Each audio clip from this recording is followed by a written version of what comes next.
Innal hamdalillah nahmaduhu wa nasta'inuhu wa nastaghfiruh wa nu'minu bihi wa natawakkalu alaihi wa na'udzu billahi min syururi anfusina wa min sayyiati a'malina. May yahdihillahu fala mudhillalah wa may yudlilhu falan tajida lahu waliyan mursyida.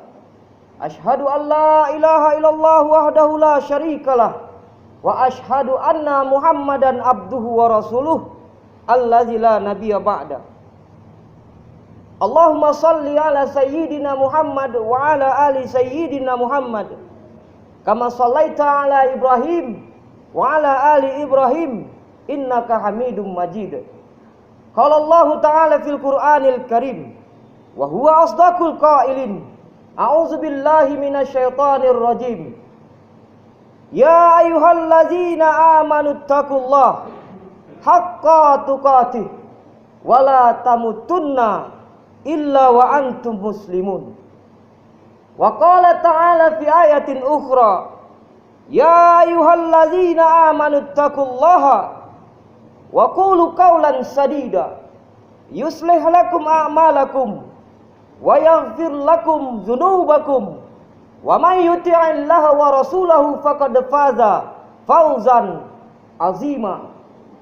Ibadallah, usikum wa nafsi bitaqwallahi wa ta'atihi faqad fazal muttaqun. Hadirin jamaah Jumat yang dimuliakan Allah Subhanahu wa taala. Hari ini ada orang yang terbujur kaku di ruang ICU. Tidak bisa berwudu, tidak dapat duduk, mau bertayamum pun ditayamumkan orang lain. Padahal kemarin dia adalah orang yang luar biasa, orang yang gagah perkasa dengan harta dan kekuasaannya. Tapi begitulah hidup. Semuanya serba tiba-tiba dan tanpa diduga dia datang. Senang dan susah, sakit dan sehat, hidup dan mati, semua dalam kuasa Allah Subhanahu wa ta'ala. Menetes air matanya menyesal, namun yang lalu tak dapat bisa diulang kembali. Lantar ji'al ayyamul lati madat, yang lalu tak mungkin lagi dapat terulang.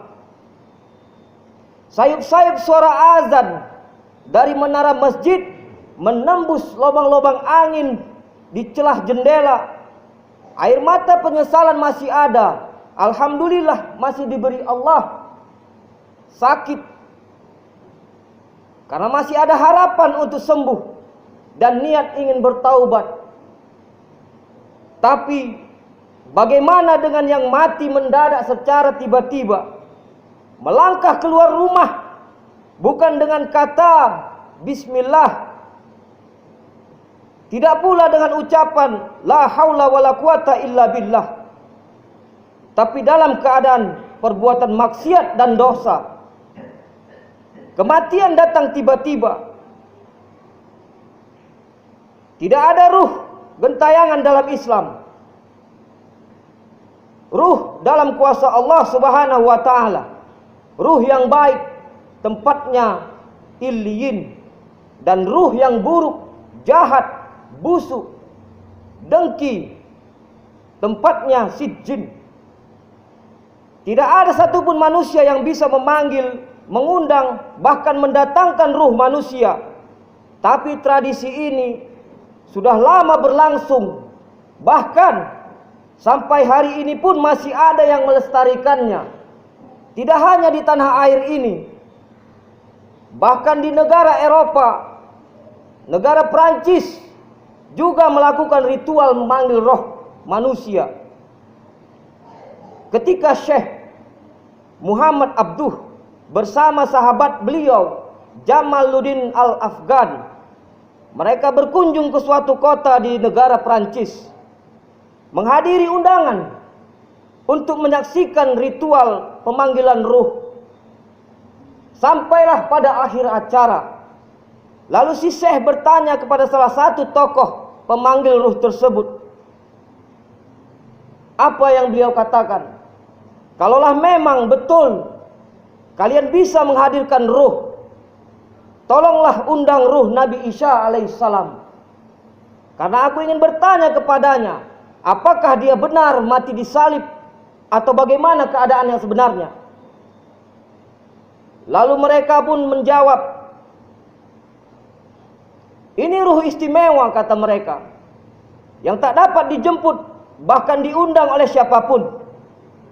Satu pertanyaan lagi dilontarkan oleh Syekh Abduh. Kalau begitu, undanglah ruh Nabi Muhammad SAW. Karena aku ingin bertanya kepada beliau tentang hadis yang dhaif atau hadis yang palsu. Apa yang lagi mereka katakan? Ini juga ruh spesial. Si Syekh hanya bisa terdiam dan tersipu malu. Itu hanyalah silat lidah belaka, roh dalam kuasa Allah Subhanahu wa ta'ala.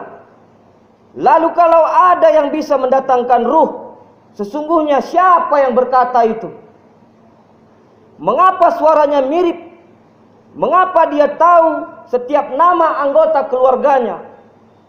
Karena sesungguhnya manusia terlahir, dia didampingi oleh jin yang disebut qarin. Ya'shu an zikri rahman. Siapa yang tidak berzikir mengingat Allah, nuqayyid lahu syaitan fahuwa lahu qarin. Maka kami akan ikatkan ke tubuhnya setan, dan setan itu senantiasa bersama dengan dia. Itulah mengapa kita diharuskan berzikir pagi dan petang, mengamalkan wirid-wirid, mengamalkan surat Al-Fatihah, Al-Ikhlas, Al-Falaq, An-Nas, pangkal Al-Baqarah, ayat kursi dan ujung pangkal Al-Baqarah. Para mursyid, para tarekat Naqsabandiyah, Syajiliyah, Al-Khalwatiyah, Al-Qadiriyah mengamalkan wirid-wirid tertentu. Mereka ajarkan dan diamalkan murid-murid. Agar apa? Agar terselamatkan dari godaan jin dan setan. Tapi ada orang yang berteman, ada yang berkawan dengan setan. Dia panggil setan, lalu setan itu berkata, akulah si fulan. Supaya mirip, suaranya mirip. Tahu berbagai peristiwa yang telah terjadi dalam kehidupannya. Sesungguhnya itu adalah setan memanggil setan. Setan berkawan dengan setan. Tetapi Islam mengajarkan ruh dalam genggaman kudrat iradat Allah Subhanahu wa ta'ala. Ada masanya ruh itu ditiupkan kembali ke dalam jasad untuk merasakan azab kubur dan nikmat kubur. Maka kita selalu doakan mereka yang sudah lama meninggal. Allahumma ja'al qabrahu raudatan min riyadil jinan. Jadikanlah kuburnya salah satu dari taman-taman surgamu ya Allah. La taj'al qabrahu hufratan min hufarid niran. Jangan sampai kuburnya menjadi salah satu lubang dari lubang-lubang nerakamu. Ada masanya ruh itu akan dikembalikan ke dalam jasad untuk merasakan azab atau nikmat kubur. Tapi ada kalanya ketika hidup, jasad itu akan berpisah dari ruh. Saat jantung tak lagi berdetak, saat napas tak lagi berhembus, maka darah berubah menjadi nanah. Nanah pun berubah membusuk, hanya akan menjadi santapan cacing tanah. Rumah yang megah yang dibangun dengan hasil keringat kerja keras, bertahun-tahun dia kumpulkan uang halal, haram, hantam semuanya, tak peduli. Sampai masanya, satu jengkal pun tempat di rumah itu tidak ada yang mau menampung, menerima mayat. Tetap juga diasingkan ke tempat yang jauh, taman pemakaman umum. Mana raja-raja, sultan-sultan Melayu yang gagah perkasa, yang namanya hebat terdahulu, Sultan Langkat yang kita kenal, Haji Musa, adakah hari ini kita mengenangnya? Tidak dikenang. Lalu apa yang terkenang sepeninggalannya? Masjidnya, yaitu Masjid Azizi, yang diresmikan oleh putranya Sultan Abdul Aziz. Mana raja-raja Bohorok yang pernah berkuasa di tanah ini? Tengku Hashim tidak dikenang. Bahkan generasi muda hari ini tidak tahu bahwa di tanah bertuah ini pernah ada sebuah kerajaan. Lalu apalagi yang tersisa sepeninggal beliau? Masjidnya, Masjid Raya Bohorok. Itulah mengapa ulama mengingatkan para zuam, pemimpin dan orang-orang yang hebat, yang berharta, untuk membangun masjid. Begitulah cara mereka untuk mempertahankan peradaban Islam. Salah satu cara untuk menolong agama Allah adalah membangun masjid. Tapi masjid yang pernah dibangun dalam wilayahnya, sebab kadang ketika ruh sudah berpindah ke alam barzah, mati menghadap Allah Subhanahu wa taala. Akan tetapi masjid yang pernah ia bangun, namanya tidak dikenal banyak orang, kekuasaannya tidak lagi dikenang orang, tapi pahala tetap mengalir ke liang lahat kuburnya. Oleh sebab itu, ketika kekuasaan masih ada di ujung tangan, tanda tangan masih berlaku, bantulah agama ini dengan kekuasaan itu. Orang-orang kaya yang punya harta, harta masih berlaku, bantulah agama ini dengan hartamu. Anak-anak muda, akil balik, sehat, cerdas, kuat, jangan lalai, bantulah agama ini dengan kecerdasanmu dan kehebatanmu, kekuatanmu. Orang yang dihormati, orang yang dimuliakan, ucapannya masih didengar banyak orang, disegani banyak orang, maka tolonglah agama ini dengan lisanmu. Islam hari ini kehilangan orang-orang hebat, terlena dengan kuasa dan harta, sehingga diam. Kalau umat ini sudah diam, orang kafir akan bekerja, orang munafik akan bertaburan seperti buih di lautan. Komunis dan Yahudi akan bertepuk tangan bahwa Islam hari ini sudah terpuruk. Sadarlah kita, wahai saudaraku, bahwa Islam sedang dikepung oleh 4 kekuatan, yaitu komunis, Yahudi, Nasrani, dan yang lebih paling berbahaya adalah orang-orang munafik, yaitu orang Islam yang rela menjual keislamannya demi perut, demi hawa nafsunya atas cintanya terhadap dunia ini. Yang aku khawatirkan, kata Nabi sallallahu alaihi wasallam, apabila umatku hanya memikirkan apa yang masuk dari mulutnya, disimpan ke dalam perutnya, maka derajat kehormatannya, harga diri manusia itu tidak lebih daripada apa yang keluar dari perutnya. Ulama sepakat menafsirkan hadis ini. Siapa yang hanya memikirkan tentang perutnya, maka harga dirinya lebih hina daripada apa yang keluar dari perutnya. Sadarlah kita bahwa Indonesia hari ini telah dikondisikan, Indonesia hari ini telah dicita-citakan. Pada tahun 1994, seorang pemimpin gereja Katolik bernama John Paulus II membuka sidang jemaatnya. Dia kumpulkan seluruh bendera dari segala penjuru negeri dunia di satu tempat, Nederland, Belanda. John Paul Paulus menyampaikan sebuah ultimatum kepada seluruh misionarisnya bahwa tahun 2020 open the Christ for Indonesia.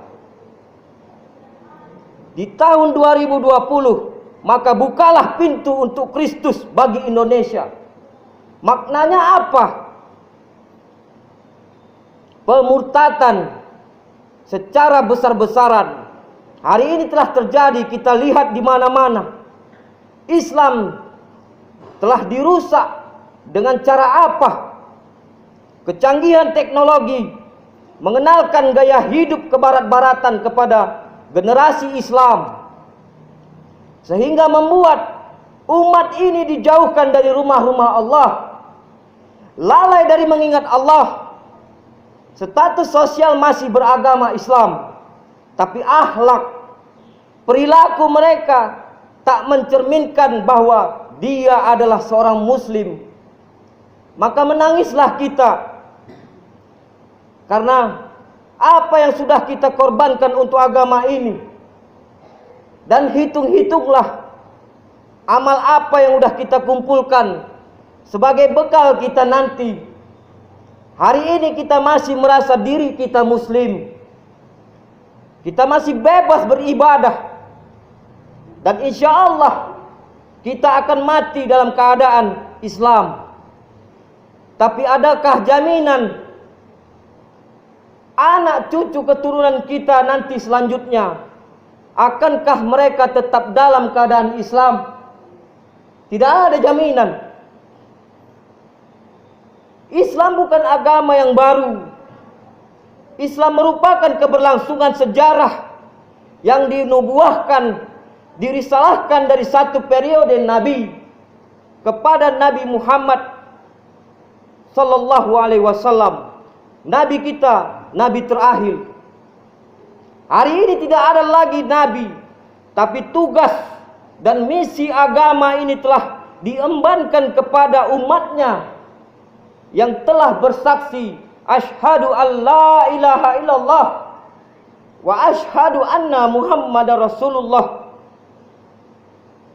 bahwa tugas dan misi agama ini adalah mengenalkan manusia kepada Allah dan mengajak manusia ke jalan yang telah diridhai Allah Subhanahu wa taala, agar generasi Islam hari ini dan selanjutnya terselamatkan dari kejahilan orang-orang munafik dan orang-orang kafir.